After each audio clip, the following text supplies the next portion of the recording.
Bonjour et bienvenue dans cette nouvelle vidéo consacrée à ACBEP Compte. Au cours de cette vidéo, je vais vous expliquer le fonctionnement des bilans catégoriels, du bilan catégoriel simple.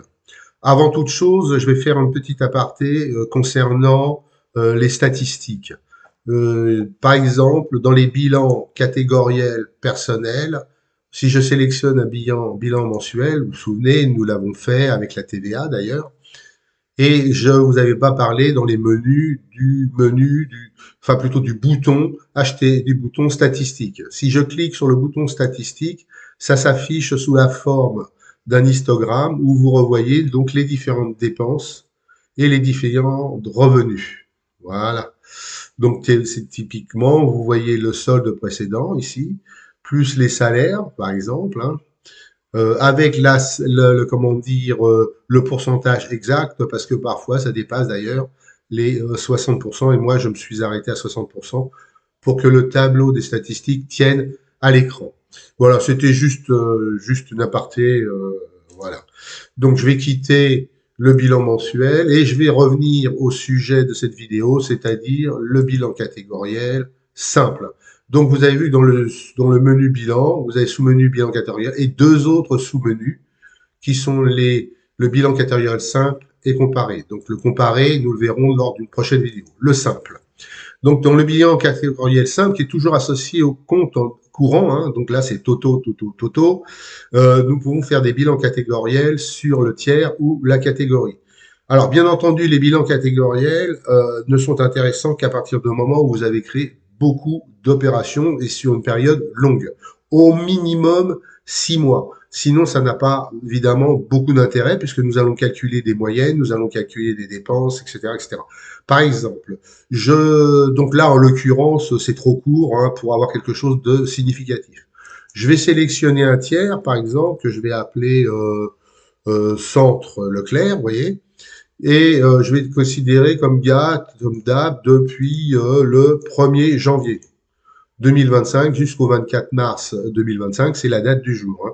Et je vais valider. Donc je me retrouve ici avec le tiers Centre Leclerc, avec deux dépenses, une dépense de 70 euros pour le supermarché et une autre de 30 euros. Alors, c'est pas du tout significatif parce qu'on va vous dire que dans cette période-là, la moyenne journalière est de 1,20 € pour deux opérations. Ce qui est un petit peu, enfin, ce qui n'est vraiment pas significatif, pas assez d'opérations pour une durée trop courte. À partir de là, nous allons pouvoir ensuite faire la même chose, mais cette fois avec les catégories. Donc, je sélectionne le bouton radio catégorie et je vais sélectionner en catégorie, par exemple, alimentation. Voilà, donc alimentation et je vais choisir alimentation, par exemple, autres dépenses. Voilà, et je vais valider. Et donc là, je vais me retrouver avec trois opérations, donc autres dépenses, marché, moi-même, vous voyez, pour un total de 113,52 €. Et je calcule une moyenne journalière de 1,37 € pour trois opérations pendant cette période. Donc, pas du tout significatif. Donc, je vais revenir toujours là au niveau des boutons. Vous allez voir, vous avez vu qu'il y a par exemple les statistiques, donc qu'on a vu tout à l'heure, mais qui existent dans beaucoup de menus. Et donc, évidemment, alimentation, autres dépenses statistiques, vous avez qu'un seul gros pavé rouge, vu qu'il n'y a qu'une seule, comment dire, qu'une seule catégorie. Donc, ce n'est pas très intéressant, bien entendu. Alors, dans la catégorie ici, si on regarde ici dans l'aide, vous apercevez qu'il y a une catégorie particulière, spéciale, que j'appelle Astérix, pour effectuer le bilan de toutes les catégories. Voilà. Voilà. Donc, il faut, et c'est pour ça que c'est intéressant de mettre comment dire, dans les catégories, la notion de catégorie, la notion de sous-catégorie. Voilà. Autrement, vous ne pourrez pas, comment dire, vous ne pourrez pas calculer la catégorie spéciale Astérix.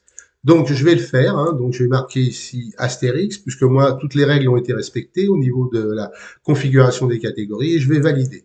Et vous voyez qu'on apparaît toutes les catégories qui ont été déclarées, alimentation, facture, etc., avec le total à chaque fois par catégorie.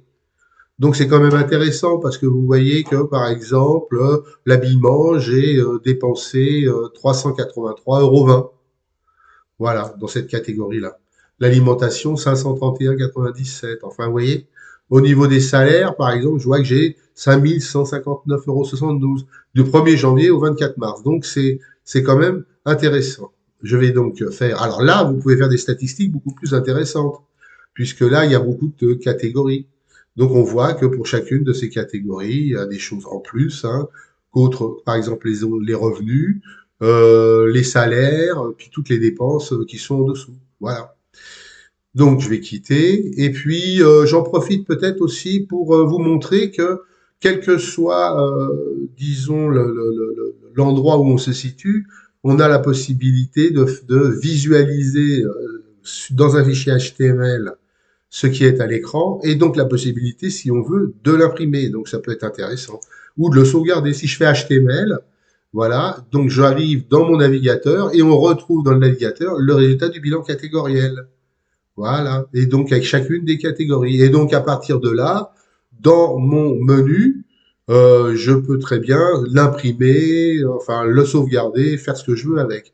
Donc, gardez bien à l'esprit que vous pouvez, même si c'est pas dans dans les boutons de l'application, que vous pouvez évidemment faire ce que vous voulez via le fichier HTML de chacun des résultats. Donc, je vais quitter ça. Et puis, ben, je vais vous dire au revoir et puis à bientôt pour une nouvelle vidéo concernant les bilans catégoriels comparés.